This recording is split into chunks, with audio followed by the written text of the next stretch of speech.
So around 2017, you dropped out of trade school, quit your job, and moved to Winnipeg. Mm-hmm. What did everyone say back home? Like, Yeah. and did anyone try and like sign you up for psychiatry? I thought it was going to be the happiest day of my life, which it was a huge milestone in my life. The day that I quit, it was pretty emotional, but it was definitely a milestone that I'll remember for my whole life now. Yeah. But for this year, say the next 12 months, I'm going to just be focused on doing more houses similar to this one that we're in now. I'll probably do 8 to 12 of these in the next year, 18 months, and then I'll probably be looking to graduate and start holding some multifamily at that point. What is up, you guys? Matt McKeever here in Winnipeg again, and we're here with Damon, and he's got such an amazing backstory that I just wanted to dive into it and actually share it with you guys, because I get so many DMs from like young motivated individuals that they want to get into real estate, but they're in a market that's too expensive, or they can't figure out a way how to actually get shit done. And I just love the attitude that you kind of showed based on your entire journey. So if you don't mind, lay it down for people. What were you doing originally out in BC? How did you get attracted to real estate investing? And then how did you find yourself in Winnipeg? Yeah, so it is quite the story there. So I was living in BC, just outside of Vancouver. I used to work in the mining industry, so I was doing that for 7 or 8 years. And eventually, a few years into my mining career, I got offered an apprenticeship for millwrighting, which is an industrial mechanic. So I moved to Vancouver. I was going to the British Columbia Institute of Technology in Burnaby for the trade school. Just about to start my very first year of trade school. It was the day before my first day, and I saw an advertisement for a free REIN seminar that was just up the street from my campus. Now, I was brand new into the city. I didn't know anybody. I was there just waiting to start my first year of trade school, so I figured, okay, I'm just going to pop my head in, see what was going on with this real estate thing that was going on. It was free. I already had a rental property at the time, but didn't have a clue about real estate investing, business. I was just working in mining. So I poked my head in. It was about a 2 or 3 hour long seminar. The vice president, Richard Dolan, he was the speaker, told me about real estate investing, a lot of the opportunities available in real estate investing. And at that time, I figured that the trades was what I was going to be doing forever. I was pretty fired up. I knew I'd make about 6 figures for the rest of my career doing that. But when I was listening to some of the things that he was telling me about real estate investing, I started to think maybe the trades isn't the best thing. Maybe there's opportunity to make a lot more money in real estate. So it's definitely something that I was interested in then. So I went through trade school. I started going to all these other courses and seminars and hired some coaches and did some rich dad stuff and just started diving into the environment when I was still doing trade school, because I knew it was something that I was very interested in. And soon after, it was the end of 2017, I ended up flying from Vancouver out to Winnipeg. I'd been following a guy online, Stefan Aarnio, and he was hosting a mindset program. So I decided to come out for that, check it out. Really liked what he was saying. Had a chance to speak to a lot of his students that were here in Winnipeg attending the training. There was about a dozen of them, and at least 10 of them were all actively doing deals. I think every single student that was in the room was all actively doing deals. They were all flipping properties. So I figured, okay, well, this guy is the real deal. I'm seeing it now with my own eyes. I talked to a lot of people that are going through his programs currently that were all doing deals. So that was enough for me. I signed up for his bronze level coaching program. And shortly after that, I did my first deal out there in BC. Made quite a lot of money there with that. I made about $68,000 on my first deal that I did with the bronze program. So as soon as that happened, I knew, okay, there's a lot of money to be made here in real estate. This is something that I want to look into a little bit further. So I did some more deals out there. Stefan just so happened to be in Vancouver for a conference, or maybe he was teaching a course out there. So I approached him, lined up a bit of a dinner meeting with him there at the hotel he was staying at, and kind of asked him if he was looking for anybody, to hire on to come and work in his organization, because he was somebody that I really looked up to. I knew he was a really great guy to learn from. I was already doing real estate coaching with his company, and he sort of offered me an opportunity to come out here to Winnipeg to work with him. So as soon as I got the opportunity, I jumped on it right away. I'd already quit mining at that time. I did my first few deals, quit mining, got the opportunity to come out here and work with Stefan, who's a really great guy to learn from in this space. So yeah, jumped all over that, moved out here. Now I'm working with Stefan's team as well as doing my own real estate deals with my own company here. So I've been out here since September. In the last few months, I've done 2 deals here just in the last few months. This is the second out of 2, and that's sort of how I became interested in real estate, and that's sort of how I came to be here in Winnipeg. That's an awesome story. So there's a ton I want to unpack from that. So Yeah. the first thing I'd love to unpack is going to that first REIN meetup. Is that something you often did? Like, had you gone to other networking events? Was that something you were comfortable doing? Because I know there's a lot of people that get caught up in analysis paralysis. They never actually go out to one of the meetups because they feel like, oh, I need to be an investor before I can go out to a meetup for investors. So do you mind just kind of sharing, was that scary? And if it was, how did you get over that? Or Yeah, so that was my very first meetup, my first real estate meeting that I ever attended. And it was just sort of a fluke how I saw it. It was just up the street from my campus. So I almost didn't go, but when I saw it, it was my very first meeting. So it wasn't really scary. I did sign up for a membership with REIN. I became a REIN member that day or that weekend. I think it was a few $100 a month. You sign a thing up for a year or whatever it is there. So I became a member of REIN. It was a little bit scary, but it was also very exciting because I thought that I had it made with the trades that I was doing, but now there was like kind of another variable in the equation that I was interested in. So it definitely piqued my interest. And from there, I just started taking all the weekend things that I could. I did turn into a bit of a seminar junkie, but it was very brief. It was only for a few months. And then I actually signed up for my first big coaching program with a company called Rich Dad.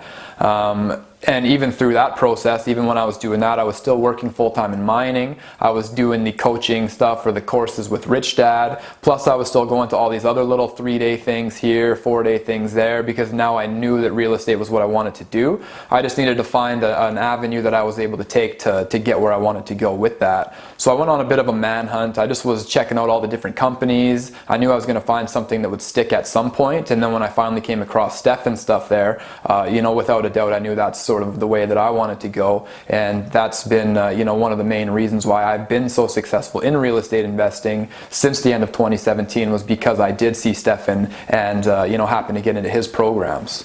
Cool. And so when you went to that first REIN meetup, you mentioned you already had a rental property. So how did that all come about? And did you know what you were doing at that time? Like, how did you determine to buy that rental property, and were you making money with it? Yeah, so good question. So the first rental property that I purchased, I didn't purchase it as a rental. I think it's similar to the way a lot of people get into the market. I bought that property because I planned to live in it. Yeah. I thought I was going to live in it forever. It was going to be my primary residence, so to speak, for years and years.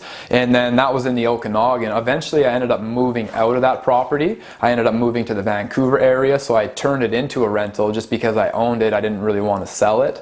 So I threw some renters in it. It wasn't even cash flowing for the first probably 2 years. It wasn't really going hugely negative, but it was slightly negative for the first 2 years.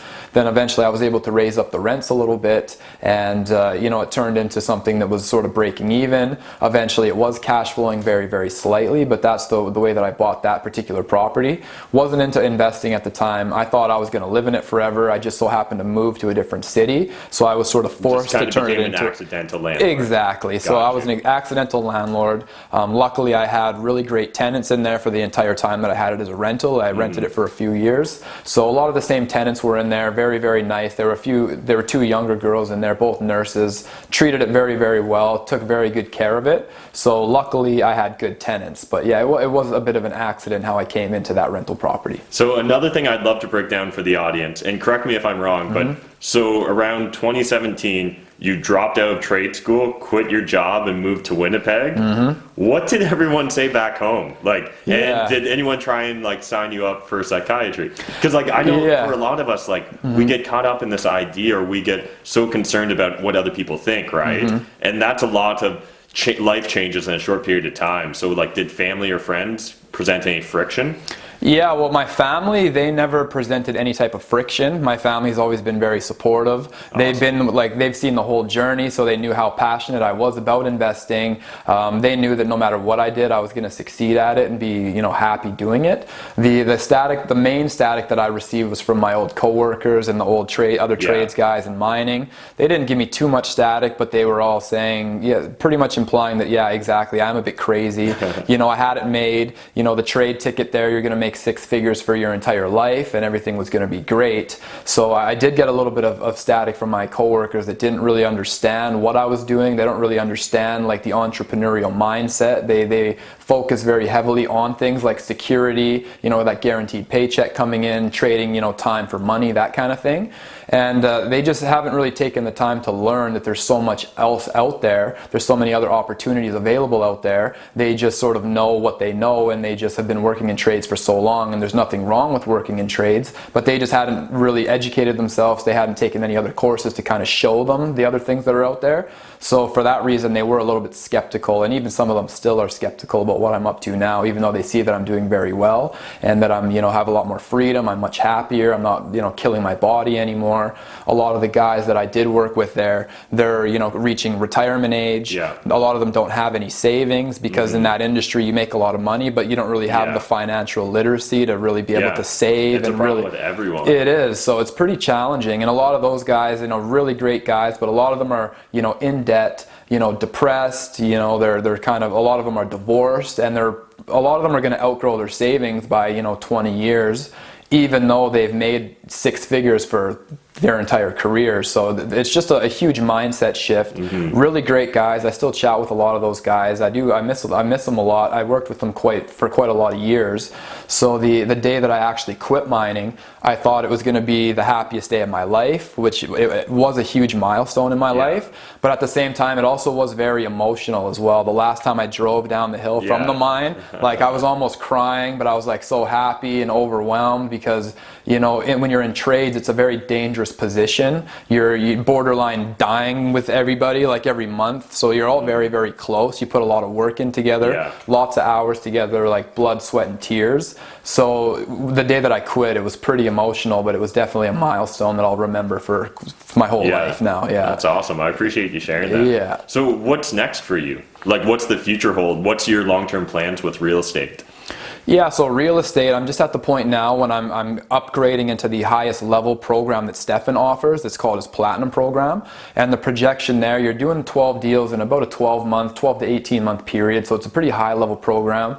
So I'm just right at the beginning of starting that. I want to do a pile of single family homes. I'm not really looking to get too fancy right now. I don't really want to jump on a bunch of multifamily deals. I want to just keep on doing what I've been doing, do a bunch of smaller single family homes. Eventually I'm going to probably hold some multifamily stuff or even some single family. But for this year, say the next 12 months, I'm going to just be focused on doing more houses similar to this one that we're in now. I'll probably do, you know, 8 to 12 of these in the next year, 18 months. Bang 12 more of these out, and then I'll probably be looking to graduate and start holding some multifamily at that point. Yeah, so the plan is to essentially do another, you know, 10 or 12 flips, build up a cash cushion, and then you're going to kind of pivot into buy and holds. Is that? I think so, yeah. So, and that's sort of the blueprint that I got from Stefan. He's a big advocate for not really buying too many rentals until you have a nice cushion, and plus I want the experience of going through a whole pile of these houses. Just get the experience, get the capital, get the cushion, and then I'll feel a lot more comfortable with just starting to scoop up a bunch of units for buy and hold. I've been looking at multifamily lately, just doing a bit of homework though. I'm not seriously looking to buy, probably at least not for the next year or so, but I've been looking. I looked at some 29 units, I've looked at a few 14 units, just kind of getting out and about and just having a look, but I'll probably pull the trigger on something like that maybe next year after I do some more single family flips. Yeah, and so another question that I'm sure a lot of audience members have are, how do you learn a market in a short period of time? So essentially, like, it's not like you were born and raised here in Winnipeg. So any tips or suggestions on how to go about immersing yourself in a real estate market if you're going to move to a new city? Definitely. So it's pretty important to track the city, or at least the area that you're trying to farm your leads in. If you're looking to flip in a certain part of the city, it's just good to know the areas, know the numbers for those areas. And I kind of had a little bit of an inside insider help from that, because Stefan's been in this market for so long. All of the people that he works with, they've been flipping in this market for a long time, so they already have the city pretty well mapped out. But the way that they map out everything, it's kind of like on a pretty high level. They know all the different zones, how much inventory is moving in each zone, how long things are sitting, how fast things are moving in those zones.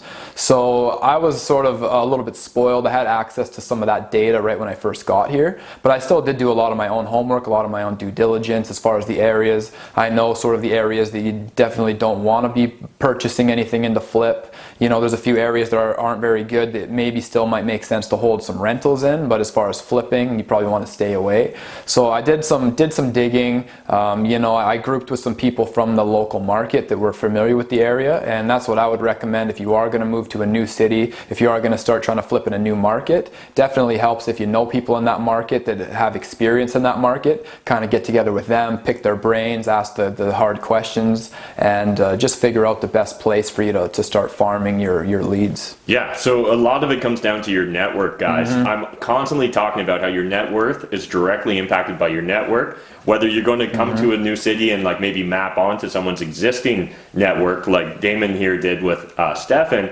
or whether you're going to move to a brand new city, just start going out to those free meetups like he did at that first REIN meetup. Honestly, there's so much information at these networking events. There's no sense in reinventing the wheel. So again, I'm going to push you guys, really recommend just go attend one free meetup this month in your city. You'll get so much value from it as long as you enter it with the idea, with the position that you're going to get value from it. So go there, chat with people, introduce yourself. The key is not to just go to one of these networking events and then sit by yourself. Sit by yourself, right?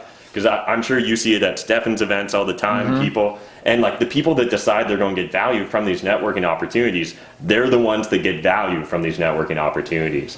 Thank you again much for spending the time with us and sharing your story. Any tips or suggestions for maybe any other young hustlers that right now are maybe in a job or a position they're not really loving, they're interested by real estate but they haven't pulled the trigger? Any tips or suggestions? Most definitely. So just sort of what Matt mentioned, get out there, do some meetup groups. There's a lot of free things out there, a lot of good resources as far as kind of building a network. I mean, if I never would have went to that weekend, that free weekend, I would not be here today. I would probably still be mining. Maybe I wouldn't even be interested in real estate at this point. It was all because I just took it upon myself, put my head in the door, and you might be very surprised on the amount of value you do take out of that. So definitely do that. Another thing is there's a lot of really great resources as far as books and videos online. If you are interested in real estate investing, grab some books, learn a little bit about the fundamentals. There's a lot of great books out there to give you some information about some of the fundamentals. Might make you a little bit more comfortable to get out there and go to like maybe an event or maybe pay a few $1,000s and go to some type of course. But it all starts with some fundamentals. There's a lot of free material there. But at the end of the day, get out there, get to some free events, even pay a few bucks, go to some events, network, meet some people in your area that are doing the same thing that you want to do, and it's really all about building the network. 100% agree. So if anyone wants to reach out to you, what's the best way on social for them to get in contact? Yeah, so Facebook, it's Damon Woodward. Damon's D-A-M-O-N. And Instagram, it's at Damon Woodward 3. So feel free, add my Facebook, Instagram. I'm always posting things there. I'm always looking to network with other like-minded people. If you're into real estate or business or just anything really, feel free to reach out, add my social medias, and yeah, we can definitely chat if you guys have any questions. Awesome. If you guys enjoyed this video, smash that like button, hit the subscribe button if you're new to my channel, and otherwise, until next time, remember, making money is a team sport. There's more than enough money in this world for us to all make it, but if you're not saving it, I mean, like, what's the point? Thanks, guys. Bye.